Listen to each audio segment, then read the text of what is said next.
podcast could seem offensive if your funny box is broken. Bring a thick skin to dinner. Bon appetit. You drink tea mainly for the enjoyment of it, like the taste and everything, right? I like tea too. But Martika, you say that like people don't drink tea to enjoy it. Like I'm this alien, like, oh, Brian's the only person that drinks tea to enjoy it.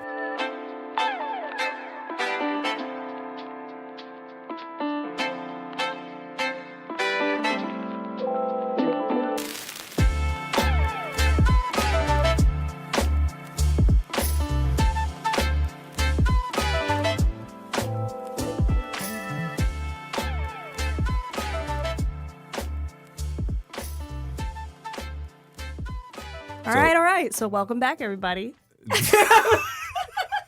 No, that wasn't a punch in at all. That was cute. Like I guess the first and the second episodes have started to shape your mind to be like this professional broadcaster. But remember, Martika, it's you and I, so we're not professionals, and it shows. But today on TeaPod, I think this is the third episode of TeaPod. Yeah, and again, we made it. Okay, technically that's not true, but yes, we did make it to the third episode, which is progress, right? Like progress over perfection is what the founders always say. On today's show, we've got a special guest, Mrs. April Caldwell. Did I say that right, or is it Caldwell? Caldwell. There we go. See, that's why we have her on the show, because it's her name. I mean, she's the one that's going to say it. So you mess up Macron, and then turmeric or turmeric. So I want to be honest. I want you to be honest with me. When you responded this morning on LinkedIn, but I deleted it. I know you did. I was like, we're deleting LinkedIn messages. No, Tell me more. No, so hold on. Let me paint the picture. So we released the second episode of TeaPod, right? And the first episode was named. Tell me what the thing is. Macron. Okay, Macron. There we go. You're going to be the Macron person from now on. The idea that I had was every episode could have the subtitle of one of the goofy things that we talked about, right? First episode, we talked about the Boop logo. Second episode, we talked about the tea that I was drinking that you and I couldn't pronounce because you thought it was turmeric or some adverb form of it. So the name of the show was going to be Turmeric, obviously misspelling turmeric. I think that's how you pronounce it. Turmeric. Whatever. Turmeric. There we go. So I named it Turmeric. And so I guess my thought was she thought I did that on accident. Yes. And then I read the post and I was like, oh, I get it. So I deleted the comment. But can we just point out that how little faith you have in me that you would just assume that I just messed it up completely? Well, so I listened to the podcast and I was like, because you kept saying turmeric, and I'm like, is that so for real? The tea lady pronounced it like that, and I said that sounded more like an adjective, like something is very turmeric. Right. And so I was like, no, I say turmeric, everybody that I know says turmeric, so that's why I was like, that person's being sauce. extra. You just gotta say it fast. What? No, stop. Time out. Now we opened up another can of worms. Say that one more time. You're just gonna say Worcestershire sauce. Worcestershire. So why does that make me think? Have any of you guys been to New England, like the Boston area? Yeah. So there's a city called Worcester. That's how they pronounce it, but that is not how they spell it. Right. And I never know whether it's Worcestershire or it's Worcester. But again, you just say it as fast as possible, and sound as confident as you can. It's all about conviction. But I hate to say it this way because I know we all have companies, but like, is that not like the startup mantra? Like, if you just say something with enough confidence, people like believe what the heck you're saying. Pretty much. That's it. Yeah. But it's like lying, though, right? I mean, not really. If you believe it yourself. So let's okay, we're gonna cut up today. I can already tell. Right. Well, that's why I'm like, let me get things started off right before you guys get into the shenanigans. So this is the third episode of TeaPod with Martika and Brian. Today's special guest is Mrs. April Caldwell, the CEO of faVen, and April is not technically a tea drinker, but she has agreed to drink some tea today. Absolutely. And so how we usually like to get started, we like to talk about what we're drinking. So tell us a little bit about what you're drinking. Well, I have 3 beverages currently, but the one I'm drinking at the moment is a peach apricot. tea. Can we just rewind just a little bit? You have 3 beverages? Oh, yeah, I have a coffee, right? A latte, and, of course, water. But this is the TeaPod. Well, I know. I'm sorry. I'm not a tea drinker. Oh, no, we just got in the episode. Like, we just gonna... Thank you for listening to the 3rd episode. That's a wrap. See yourself to the door. That's right. So, Martika, what are you drinking today? Tropical Coco, I believe is what this is. It tastes a lot more cocoa Than tropical. What is that flavor then? What is tropical? I have, there's hints of like fruity, and then there's like that. Tropical fruity? Yeah, it's like a tropical Like fruity. a candy, or what are we talking about? Mango? I like mangoes. I'm sensing hints of mango. Yeah. I'm sensing hints of Yeah. mango. And Martika talks like she's in the 1800s or something like that. Like, what's that about? when you are around people that use like olfactory glands and things like that, and Who talks like notes that? and But who talks like that, though? my mother. Don't you talk like that? I feel like you talk like that. Excuse me? I've listened to the first 2 episodes. I already told you guys, you got to talk on a 7th grade reading level. Well, reading level wouldn't be the right thing either, but you got to be on a 7th grade level here. We have to make the content as user accessible as we can. Yes. Okay. All right. So back to the language. So one of the things is when it comes to like the senses, like my mom, shout out to my mom. She is a phenomenal writer, and she currently is writing for Luxury Scent Box, which is What is that? It's a very cool subscription, like luxury fragrance subscription box based out in California. Shout out to them. Can they sponsor the podcast? Can you give me a discount? I was gonna say, can we can we get some love? Like, what's going on? I mean, maybe. Can you guys give us, sponsored podcast, pretty please? You're looking at the camera as if the camera's on. So I know, for right? the I listeners, was like, wait a this minute. is an audio only experience, but Martika is looking at the camera as if she's talking to somebody. It's a force of habit. But yeah, so, she's always talking about the different notes and things like that. So when I read it or hear her talk about it, like the way that she can describe scents is unbelievable. Right. Yeah, and so it makes the reader want to buy. Wow. Yeah. And do you think that's because she's been in a position where she's had to sort of train her mind to think in terms of layers when it comes to like smells, like, or is that just has she always been like that? I just feel like she just has a natural like tendency to describe things very well. Like Wow. Poetic. She's very poetic. Actually, she did write a lot of poetry and things Well, like damn, that. why don't we have Mama Martika on here instead of April? Like, what are we doing? Oh, sorry. Instead of me? I'm a poet as Lord. well. Oh, Lord. I write. Well, That was excuse me. Hey, April, you should read one of your poems. Well, I don't sponsor, but I write. See, look at that. Not yet. When you say yet, are you saying you have aspirations to do that at some point? Of course, absolutely. Oh, see, so Oh, she's. I feel the love. Well, Look at that. but here's the other thing. Now I've got a ton of questions beyond just the standard like business and startup stuff. Because I mean, we can talk about that stuff, but I'm more like keen to like.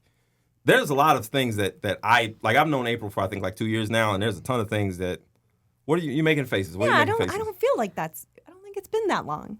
You don't think we've known each other for 2 years? When did we pitch against each other? Well, okay. First of Oh, all, Lord. we didn't pitch against. Well, of course we did. April.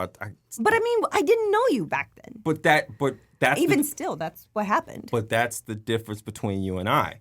Your success is my success, and my success should be your But success. we didn't know each other. I knew you. Okay, you knew me. Everyone knows me. Oh, okay. Oh, okay. So April's famous.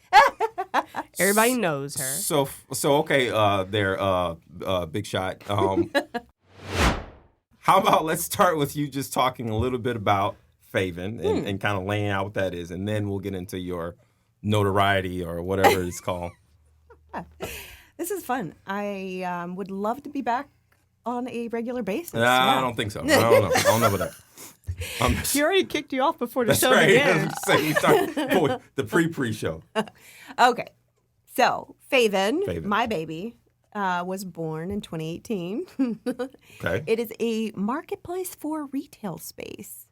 And that's it in a nutshell. But what we do is we help mobile and home-based vendors and artisans find and book temporary retail space at local venues.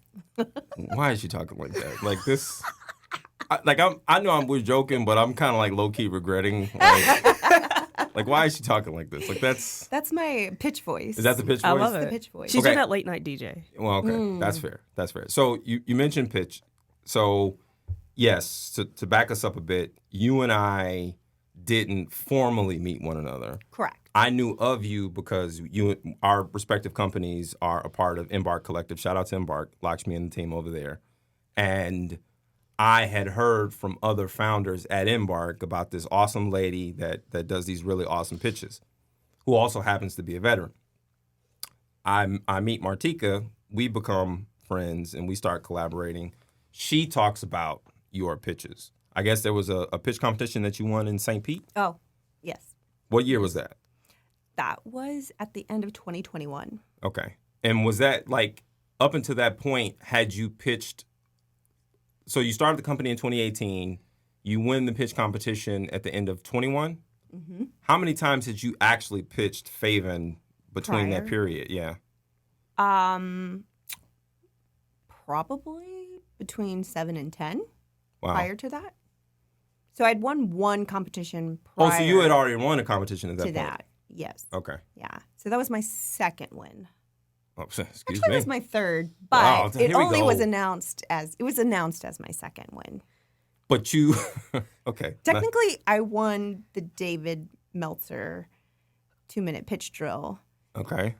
in November of 2021, but I couldn't announce that until the following March. Got it. Okay. Makes sense. So you had completed the pitch and you knew that you won. You just couldn't Correct. publicly make that announcement. Yes. Okay. So going into the St. Pete pitch that you won, you had the knowledge that you could stand up in front of an audience, whether you knew who they were or not, and speak articulately to what faVen ultimately does. I had some prior pitch practice, yes. Okay, good. I had just graduated from the Tampa Bay Wave Tech Women Rising cohort. You went through Tampa Bay Wave. Interesting. Yes. Okay. Tell us more about that. Like, what was that? What did that process look Well, like? it was still pretty much like COVID hybrid sort of situation. Yeah. Still masked up for the most part. Sure. It was great. It was a great experience. A lot of really good supporters there, still continuing to reach out and show support, which is phenomenal. Once an alumni, always an alumni. Yeah, and I really did hone in on my pitch. So when I was on stage for St. Pete Pitch Night, it was an easy thing to do. You know they still sing your praises Ooh. today over at Greenhouse? Greenhouse. Shout out to Greenhouse St. Pete.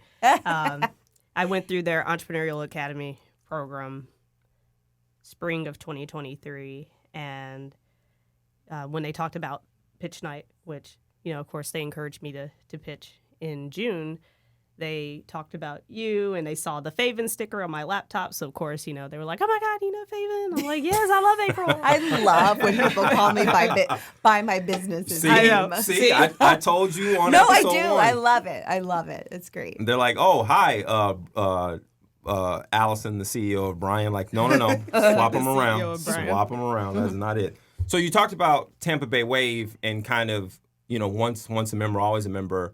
For folks that don't know, Tampa Bay Wave is a startup support organization in the Central Florida area that focuses on startups and exceptional founders. For you, was it always a goal of yours to get that type of support from an organization like that, or did you just say, I just want to be in the wave and everything else is kind of whatever? I have gone through many a startup accelerator, incubator. So, and it actually took me 3 tries to get into the Tampa Bay Wave. Wow. And I was like, if I don't get in this time, I'm not going to do it again. I'm never going to do this again. But I knew probably, even if I didn't, I would probably still try. Still again. do it, yeah. Just because it's such a great, you know, feather in your cap, if Right. you will, to be part of the wave. And especially if you're in the Tampa area and you're a founder. Like, if you're a tech business builder, then you should aspire to be part of the Tampa Bay Wave. Like that's Right. just, yeah. So each of the times, so the 2 times prior that you had attempted to gain access to the organization, were there, I mean, it's kind of like pitching where you learn a little bit more each time. Oh, like, yeah. were there specific things that jumped out that you had to get better at, or like what? Oh, absolutely. Yeah, I, had the honor of meeting with Dr. Manassi a few times between. Dr. Manassi. Like, look at Rich, man. Shout out to Rich Manassi, man. Listen I to him. can't call people by their first No, names like that. Like, I he's get Dr. that. He'll always be Dr. Manassi. I get that. Mentors kind of have that Dr. effect Gold, on you. Andy Yeah. Gold is the same way. Like, people, call me Andy, call me Rich. No. No, you earned it. I'm going to call you doctor. That's right. Like, Yeah. I've got too much respect for you. No, I like that. Yeah. So, yeah, Dr. Manassi pointed out a lot of things that needed to be changed for the pitch, and I worked on those. Eventually, 100 iterations later of the faVen pitch deck, I feel like pretty confident in what we have now, but it's been a long road to get here. So you're saying you were able to reach out and meet and get feedback in between those applications? Oh, essentially? absolutely. Yeah. Okay. All right. Well, now that I know that, because I have asked for feedback prior, and I didn't necessarily get any feedback prior, I guess I have to be more aggressive in essentially trying to get that. Sure. Yeah. I think you're your best advocate. Okay. I mean, that's the way I look at it. Like, I always think April starts off by introducing herself and saying that faVen is her baby, right? Like, I mean, you and I both mentioned that a couple weeks ago when we started. I think you have to be not uncomfortably aggressive, but there has to be a level of, hey, I care enough about this to want you to care about it, so I have to put the effort in 100% to begin with. You both mentioned feedback. Irrespective of where that feedback comes from, how do you know whether or not feedback you get from someone you really, really respect or someone you just may not know very well? Like, how do you know that feedback is worth taking in? Like maybe it's not good feedback, right? Like, I mean, do you guys? I struggle with it. Like, I struggle with disseminating what's good feedback and what isn't. Or maybe I'm even looking at that improperly. Like, maybe it's all just feedback and I just take what I take from it.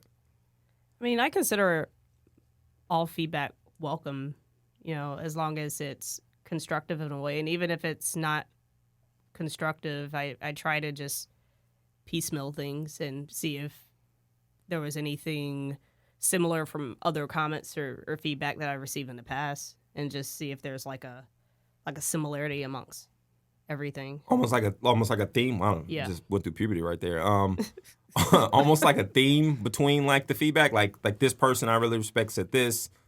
I heard something similar from someone else that I respect. So I'm like chaining these things together to make sense in my mind, kind of thing. Yeah, I think consider the source and see, do they have the experience and the know-how to further you in whatever area you're looking for feedback? Like, do they have the things to back it up? Yeah, that makes sense. Well, we did kind of jump into my conversation about how I met you, how you and I met. So I want to bring that back just slightly. So I hear all these great things about you. Martika, I don't know if you guys knew each other, but That's a fun story. Wait, you guys met each other before you and I met? Or was it around the same time? Pretty close to the same time. It's about a year ago. I think it was. So the fun part about me and Martika's meeting, like, I feel like same. We knew each other, each other, always in the same circles. At the Women in Tech and Entrepreneurship meetup, it was St. Patty's Day, right? St. Yes. Patty's Day. I was there. Oh my gosh. Yes, that was okay. Now, okay. Yes, go ahead, because I remember that day. I'll add my 2 cents to that. in a little Yo, so that was actually hilarious because we were talking. We had like a seat at the bar. Busy. It was bit. an Irish, it was packed. an Irish Like, pub. it was packed in that it was bad boy. it was so packed, and we were very hungry. Hangry. And what we ordered chicken strips and fries. Well, I don't eat meat. Right, I was going to Yeah. say, she's strict vegetarian. All I wanted was fries. She just wanted fries. I wanted chicken strips and fries.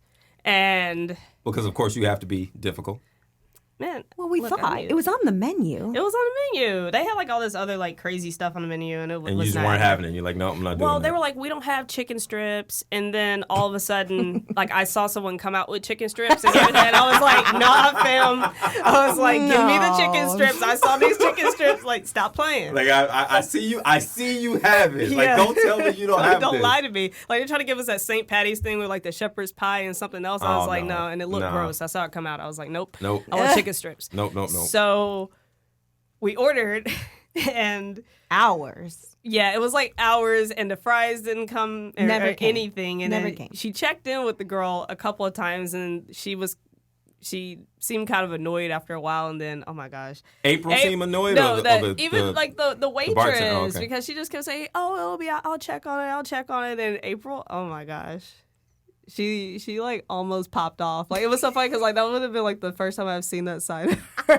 Well, it's literally the first time you're meeting this person. Like, this is somebody that you've admired from afar, but like you like the first interaction is her about to beat up a waitress because she's not bringing you chicken wings.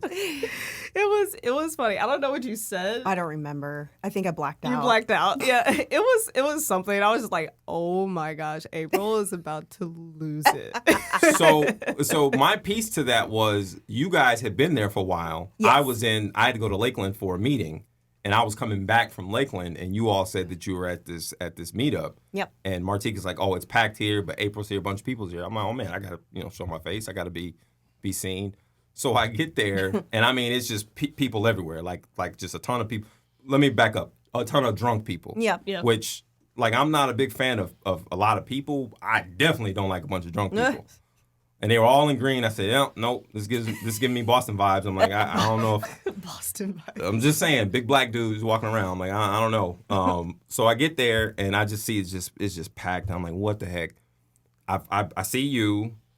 I meet April, but I had met April the day before. What was it? The day before Yeah, it was like a Synapse? couple days before. Right. Yeah. So it was the week of. It was the Tampa's Innovation Week. So for folks that don't know, in Tampa, every February they have what they call Innovation Week, and so the idea is the support organizations like Tampa Bay Wave, Embark Collective, Soaring City Innovation Partnership.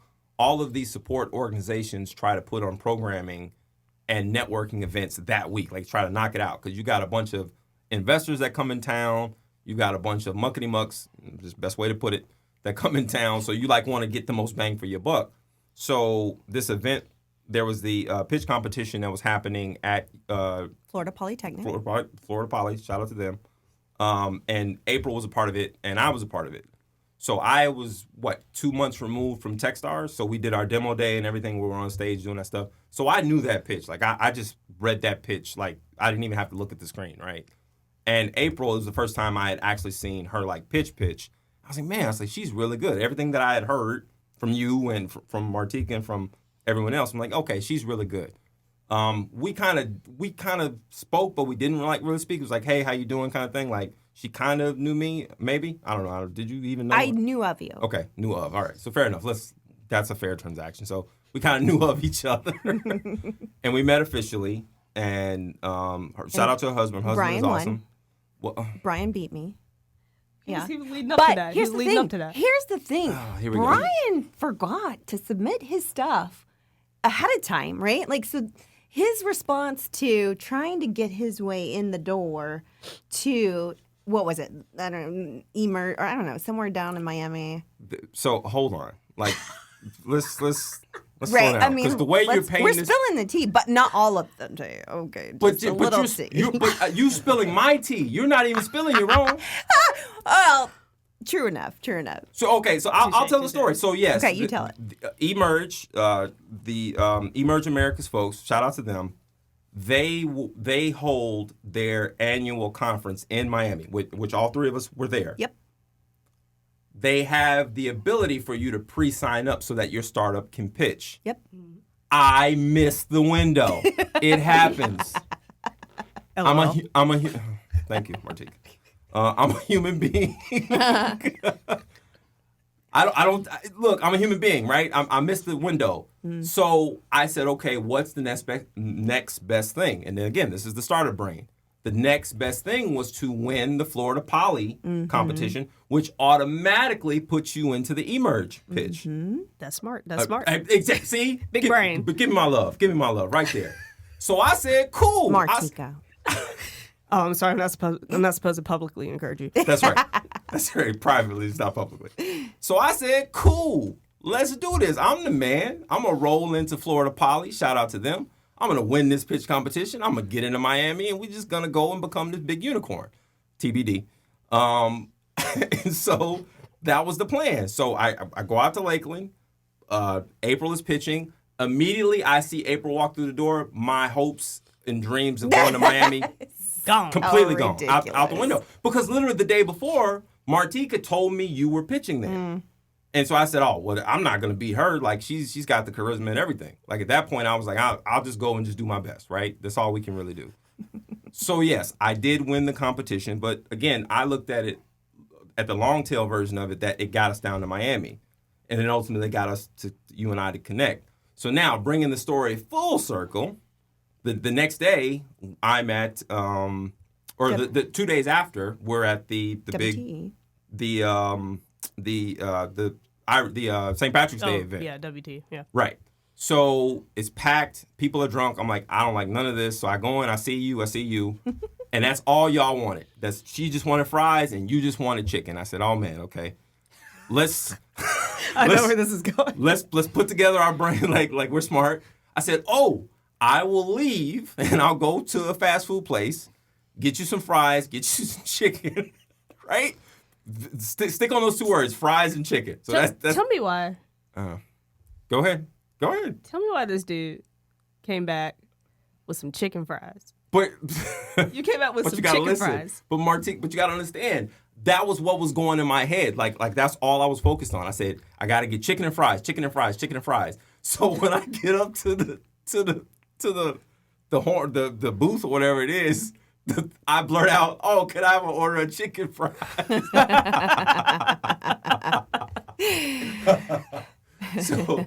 So I get the chicken fries.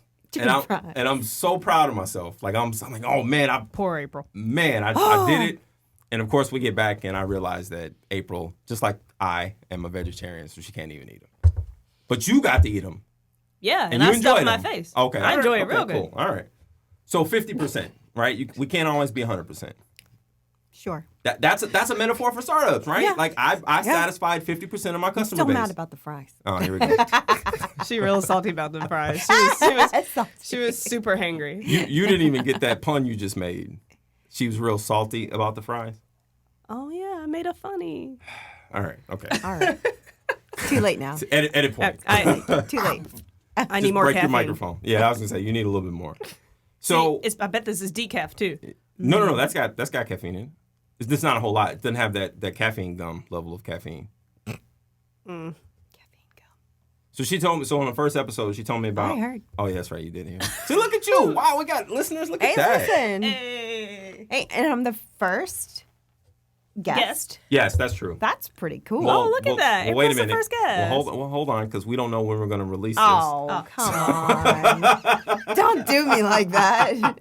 Well, now we have to. Well, I was going to say, now we don't have a choice. Now we got to shoot the whole thing again if we want to do it. So, yes, you are our first guest, so thank you. We talked about, what you're building in faVen, but how did that come about? Like, what was the genesis of you saying, you know what, I'm going to create this thing that didn't exist yesterday? I love to take on things that I have no business doing. Just in general? In general. Okay. All right. In general. That's a fair philosophy. Literally no business. I was in the Air Force for 10 years. Respect. I was a dental laboratory technician, which I found that me and Martika had a connection through that, which was kind of cool. Wait, what does that mean? So my husband, he's an artist by trade, but he was a dental technician for 13 years. So it's like marrying art and morphology together, and he made beautiful teeth. Okay, I told you, 7th grade. So that's the name of the episode, morphology. What the heck? So wait, stop. Time out. It's What is- anatomy. It's like anatomy of a tooth, essentially. So he studies the tooth. What? Or I'm sorry, studied the tooth, I guess, past tense. More like the anatomy, but he designed teeth. So all your crowns, all your bridges, your implants. Like the mid 2000s rappers, basically. Well, those are grills. Oh, Yeah. excuse But me. a little different. You can make those too. But yeah, you can do those. All of that works with precious metals. So yeah, You they guys worked are in more precious passionate metals. about fake teeth than you are your respective. Well, I mean, when It's you have really been around beautiful. that field, and or if you've worked in that field, you become a stickler, and you're very self-conscious about everything. Okay. George And I has a can- family of dental assistants, and dental. oh, so this is technicians. like almost like a rite of passage for like the people in his tribe. Well, it's interesting because they all ended up that way, but he kind of started out that way, but that's not what he Now wanted he's to do in forever. the more of a creative space. Okay, that makes sense. But yeah, you were a dental Yeah, and I can technician. spot a crown a mile away, just FYI. What is that? You know if you got fake teeth. And I can't help it, but I stare, and it's not intentional. See, exactly what she just said is why 2 years ago I got Invisalign, because I was self-conscious about the fact that my teeth weren't as straight as I wanted them to be. That's exactly why. It's not my fault. I can see it, and I can't unsee it, and so that's all I see. So how does a person that has that background then get into building this Oh my God, disruptive they app? don't. It's not really. There's no direct line. Really? There's no direct line. Yeah, Wow. I've had a lot of career changes since dental laboratory. I did a lot of retail, worked at Lens Crafters, worked at the VA in the mental health clinic for 5 years, and that kind of broke me and sent me on my mission to start my own business, to be my own boss. And that's where I started my very first business, which was The Princess and the Popper, a gourmet popcorn company. That's a part of your pitch. Yes, it is. Yeah. The popcorn. Well, I love and the popcorn and story. that ties into where faVen came about, because I made popcorn from home, didn't have the ideal locations to sell it, and felt the need to build a website that helped small business vendors like myself find locations to sell their products that matched their customer demographics. But there's still the thread of you were trying to build something and you realized that there was something deficient. So you're like, hey, let me build this to support my business. But then you discovered, oh, there's a bigger opportunity here with Much solving bigger. this problem. Yeah. Okay. Although the one question I get asked more than anything else, are you still making popcorn? literally the number I am one not question. making popcorn. On the record, no, she is not. I'm not making popcorn, although I was really good at it and get asked for popcorn all the time. I still want a special bag of popcorn. Thank you. But now she has an opening to a new career, because when she starts her podcasting career, she can name it the Colonel Corn or something like that. What? Kernel corn? Okay, look, It's fine. It's fine. We'll come. We're, up with corny we're, kernel. We're workshopping. The in corny real- kernel. Oh, here we go. All right. I have been told I'm corny, so You know. No. it's true. Well, I mean, you're hanging out with us, so I mean, how uncorny could you be? Well, I mean, but I don't know, like parts. So okay, you may say these other career choices don't necessarily have a clear connective point to where you are now.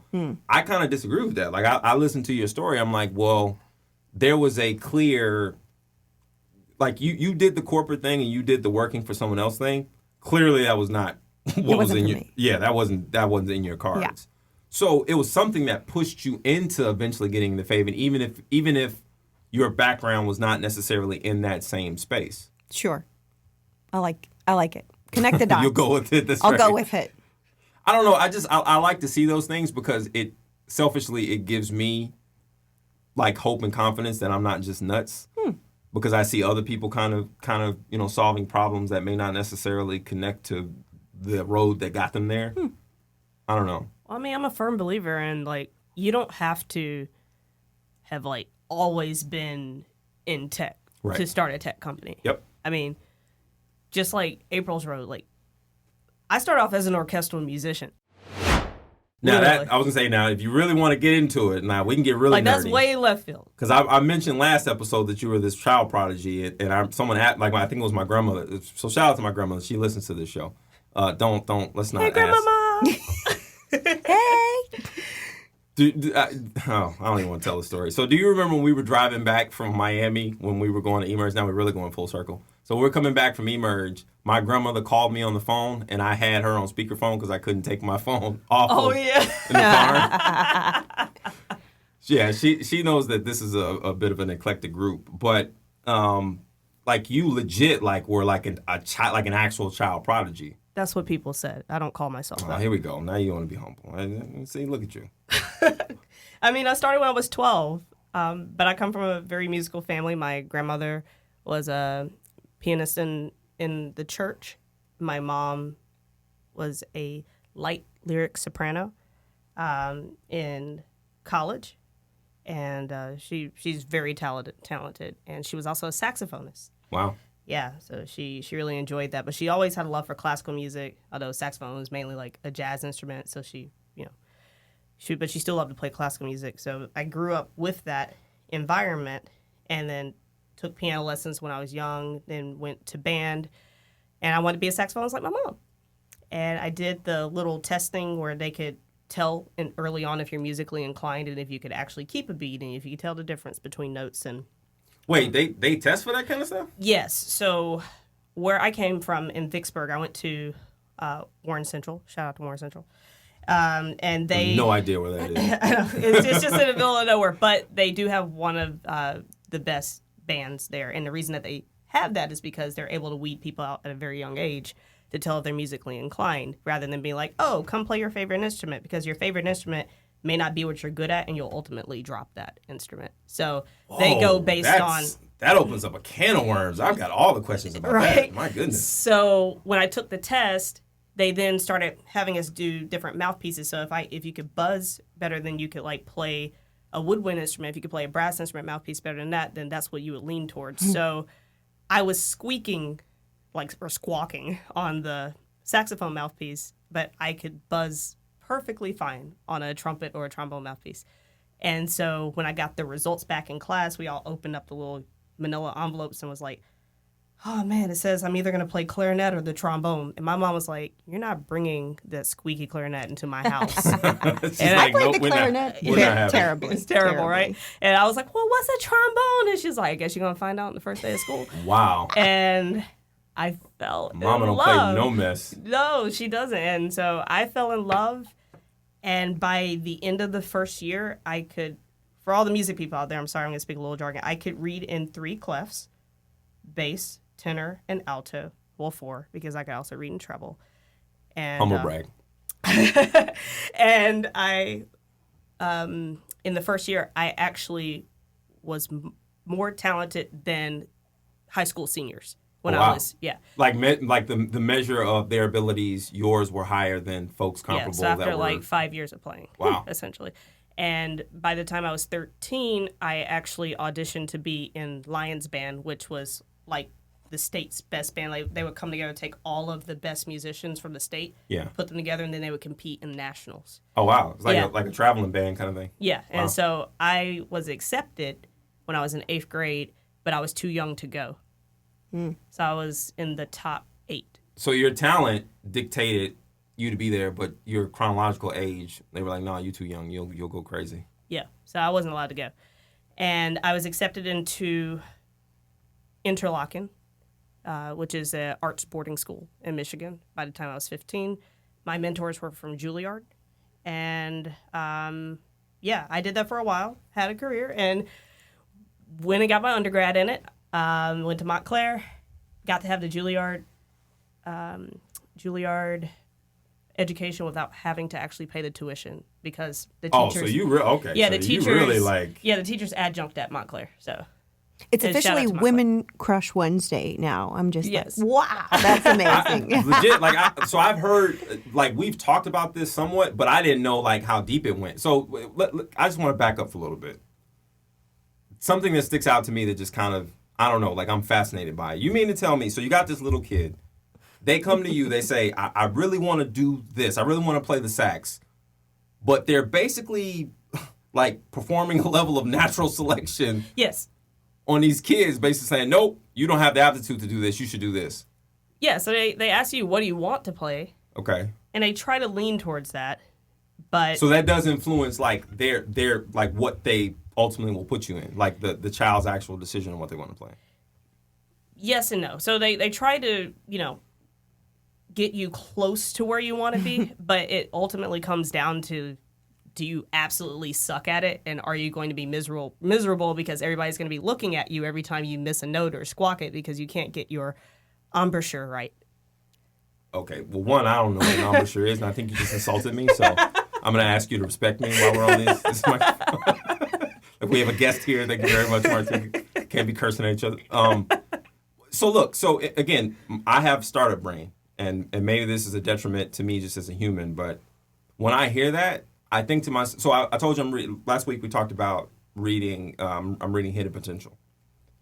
And one of the theses of the book is about like nature versus nurture. Did you pick up the saxophone and were you just naturally talented and you instantly got it and you just played this beautiful music over time? Or did you just really, really suck? And you sucked for a really long time until you didn't suck anymore. You just got better at it. I'm always like just the person that I am. I always lean toward, hey, I'm not great at this, but if I do this enough, I will become serviceable. I may not become Mozart, right? I may not become the best, but I'm going to do this long enough to where I can get good at it and I'm satisfied with the results. Like that's my startup, quote unquote, business mentality. I'm not the perfect CEO. I'm not the perfect salesman. I'm a pretty semi-mediocre one, right? If we're being honest about things. I'm sitting here with y'all instead of selling, right? Like tells y'all you need to know.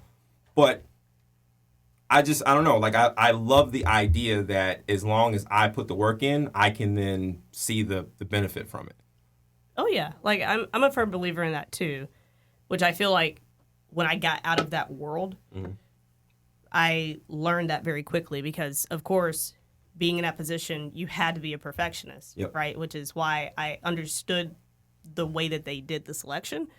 But I also understand what you're saying because if you work really hard. But sometimes I think with them, probably based on history and trying it that way is, as kids, young teenagers getting easily discouraged and dropping out of band or doing these things where they could have been great or they didn't have the patience. Yeah. It was one of those things where it's like, I mean, I had raw talent, but like I still had to work every day and be better than yesterday's self. Yep. And that was the thing is like, even if I was far beyond my peers, my attitude was nothing was enough. Yep. And every day when I'm done with all of my homework and have surpassed everybody, I'm going to my band director asking them for more books, harder. I need more. I was never satisfied. Nothing about that shocks me because you just, like the person I know you to be, like that, I would assume that would be the case because having seen you over the last 2 years in business, like that exudes out. So I feel like it was a natural transition for me because except for having to unlearn the perfectionist part and being okay with taking things every day, the being hungry and having, I feel like the discipline that I've learned because remember, I practice 7 hours a day. Damn. Okay. I would neglect homework to make sure that I got my notes right. You were serious. Yeah. So I take that discipline and I found that it would be interesting. I don't know if you ever heard maybe pangs, but there are studies and things where they truly believe that people who, are musically inclined and things like that tend to be better business people or tend to do other things because of like that way of thinking. And so I just feel like it was natural because the discipline's there. I know that I can put in the work and I will finish what I start. So, wow. So yeah. Well, damn. I don't know about you, April, but now I feel inadequate. I'm highly competitive. No, no. So you and I talk about us going into a pitch competition together where I quote unquote won. There's no quote unquote. Oh, okay, fair enough. I won. It was close. How about that? I don't think we even know that. Oh, well, we don't know that either. Then if that's what that means. Martika, I've never had to pitch against Martika, which thank God, because Lord only knows. Because I've helped her pitch, and like I've seen different stages of the pitch of Boop, and I'm like, oh man, like she goes and she does the homework, she kills it. But then that's a part of. So we did the Soaring City Startup Accelerator April to June. Yes. Of 23. Yep. And so you two were a part of it, and I was the entrepreneur in residence. So it just meant it was my job to just get on y'all's nerves for 2 months. And Job well done. Yeah, Kudos. you guys. It was unspoken. You didn't have to. Well, we spoke it. It has been said. Well, okay, fine. So what? So I don't think I've ever like sat down and asked you guys how did you like the program or like how well I did. I don't want to ask the how well I did portion, so let's not do that. But I am curious. You all are crazy. I am curious, like. April said it earlier about, having, been through so many, startup support cohorts and so on and so forth. And I know you have also, Martika. What were some of the takeaways that you guys had from the Soaring City program? Like, what were some of the things that still stand out to you today? You want to start with that? Well, you're the EIR. Man. Oh, right. Well, so for the listeners, so Martika took my job. Like, so I was the entrepreneur. I sure did. So when I moved out to Birmingham. Martika's like, all right, well, I'm gonna just go ahead and step right in this seat. The car is gonna be warm. The food's gonna be on the table. Yep. Yeah. So I did step in into the new EIR role, and I would say some of the takeaways is just for me is understanding how to fully articulate my business in such short order, because while I've been a part of some things, this particular accelerator in such a short time that we're together was like 12 weeks. Yeah, it was like 12. Well, it was like 10. It was like 10. It was 12 weeks condensed into 10. Oh, yeah, 10 weeks. That's right. And just from day one, it taught me learning to be comfortable with being uncomfortable, because from day one, I was already like changing things, and thanks to you, and well, I was gonna say finally somebody gives me some kind of credit. Yeah, and Moranci for really like trying to get me like stretching me to really get to that next level of like right. How can we truly differentiate our company and like create true value. Like there's a play here that you're not even seeing, and it took me a minute to get there, and I went in there kicking and screaming, but I'm very Oh, you were kicking, all right. Yeah, I was very thankful for it, because if it was not for like being stretched and being uncomfortable, I would not be where I am today. So I truly do thank you all for that. That's legit. I agree. I'm never comfortable on stage in front of people. And you don't give that off when you're up well, there. that's the thing, right? I can switch it on when it needs to be on, and then go right back to flop sweat. Have you always been like that though? Always, absolutely. I hate public speaking. Same.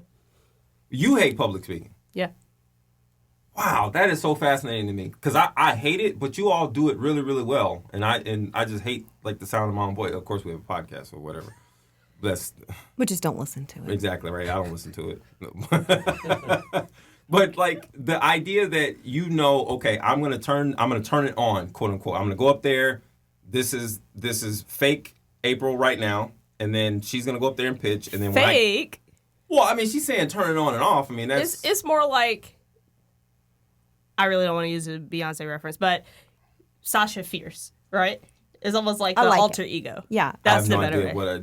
Enlighten me. What is the... When she goes on stage, she's Sasha Fierce. Okay. All right. Now you guys are doing this in unison. Told you we were going to have fun. Well, again, your definition of fun is a little different from mine. But... So, okay. So this is a persona that you're adopting once you stand up on stage? 100%. Okay. Now, to extrapolate that out, does that also... So are you just not comfortable with public speaking, or does this also take shape when you're talking to potential customers and clients?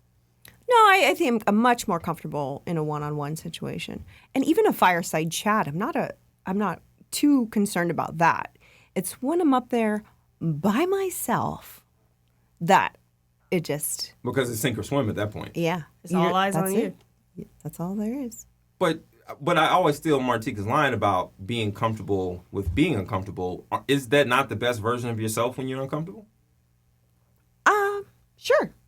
I think it depends because I've always had really bad performance anxiety. So the part I did not tell you is even though people consider me a prodigy, when I go up there, I would my body would start shaking, and that's the last thing you need when you're a musician, because if you can't control all of this, then the output is awful. So we get this thing called cottonmouth, and when you can't feel anything, you don't know what's going to happen.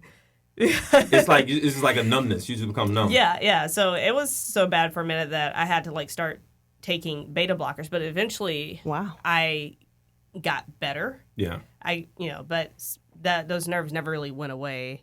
So when I actually started pitching, I remember the first time I tried to pitch at UT, and this is coming out of right out of being a musician. Shout out to Chuck Papagiorgio for scaring me stiff, literally, because I locked eyes with him. You having flashbacks right now? Yeah. I was thinking about it, and I was and I love Chuck. I absolutely love Chuck. But the first time I pitched, and that was the first day I ever met him, I'm going in, I had the megaphone. It was for my last company. I was I had this whole thing envisioned in my head. Wait, you pitched with the megaphone? Well, I was doing something for effect in the beginning, and then I put the megaphone down. See? Theatrics. People love theatrics. And I was just boom, boom, boom. I had it. I'm a performer. I know what I'm doing. And then I locked eyes with this man. And he's the scariest looking dude when he's looking serious. He's all bald and stuff. Yeah. I love him. But he just looked at me real intense. I locked eyes with him, and I completely went blank. Everything went out the window. Wow. Yeah, and so I was just whatever. And then I I got through it, but it was so weak. I started so strong, it ended so weak.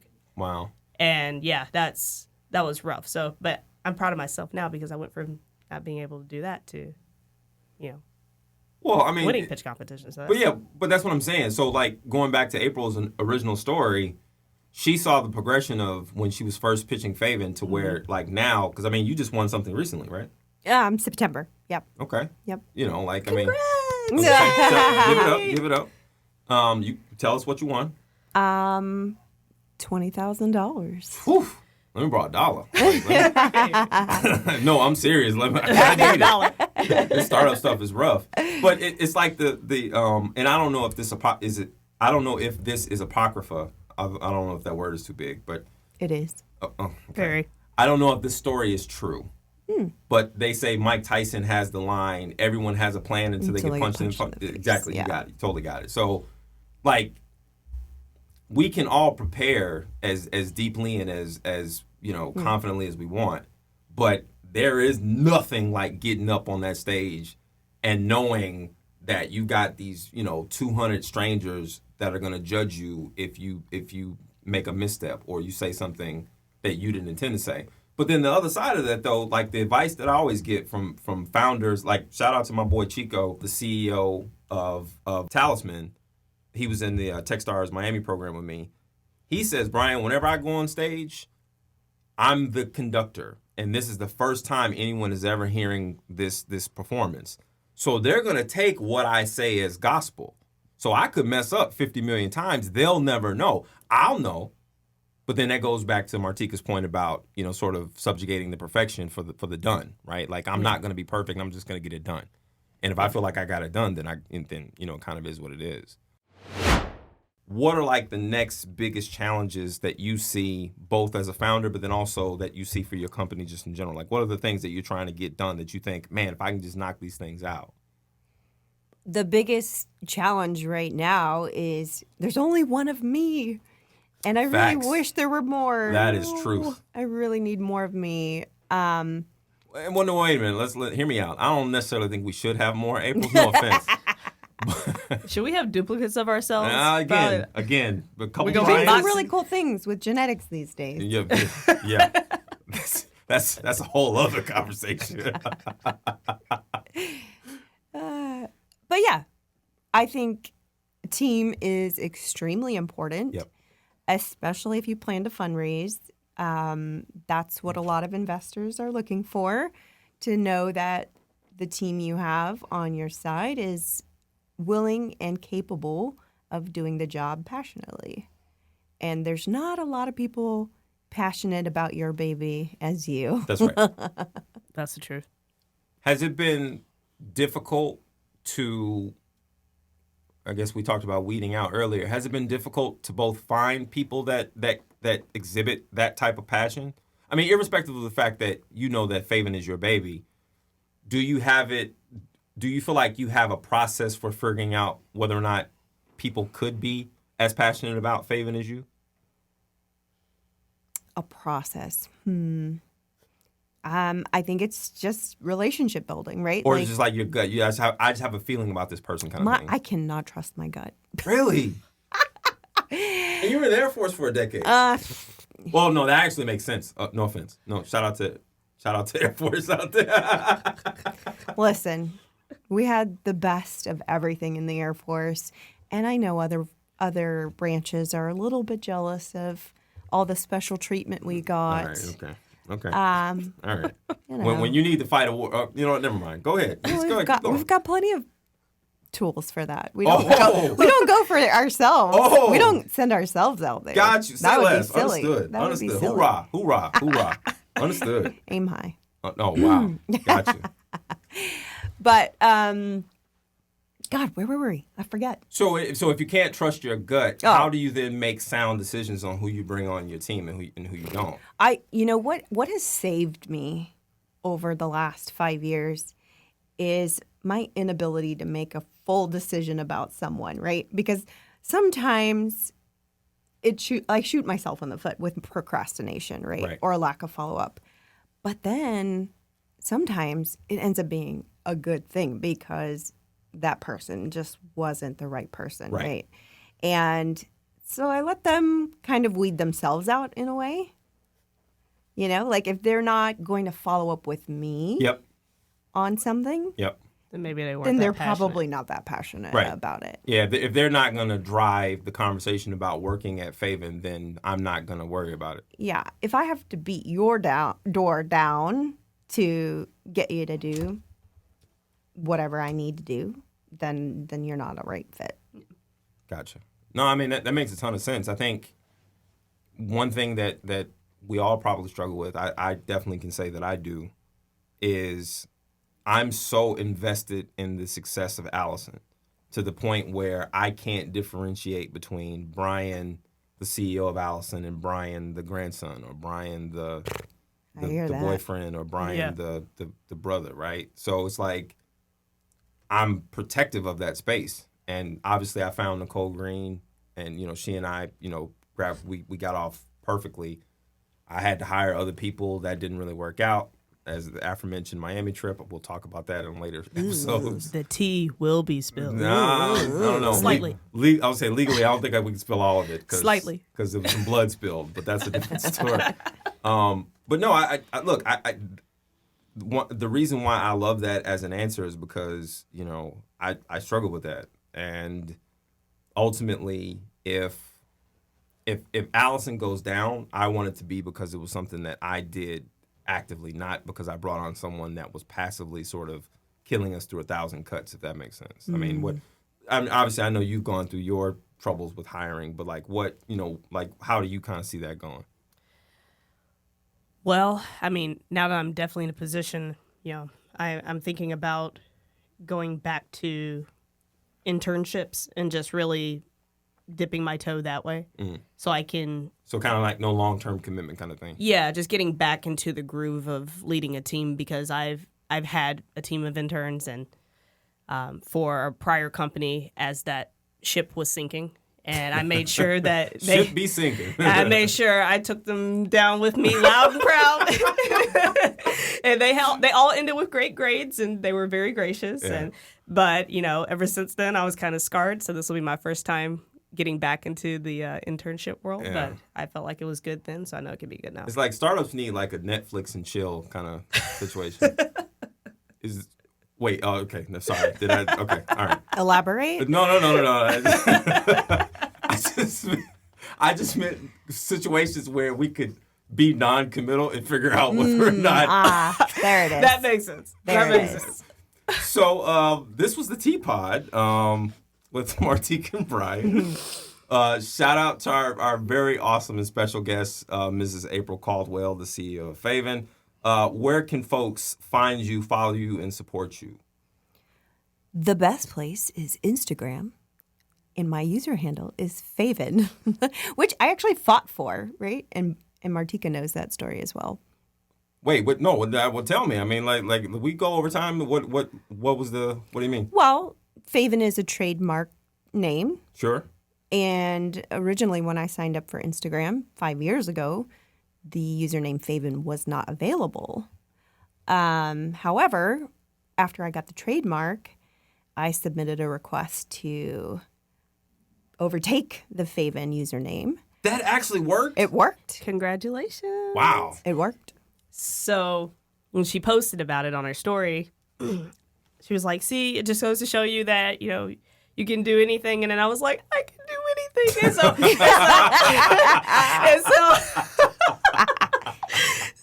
I was like, I texted her, I was like, you inspired me to go get the boot handle.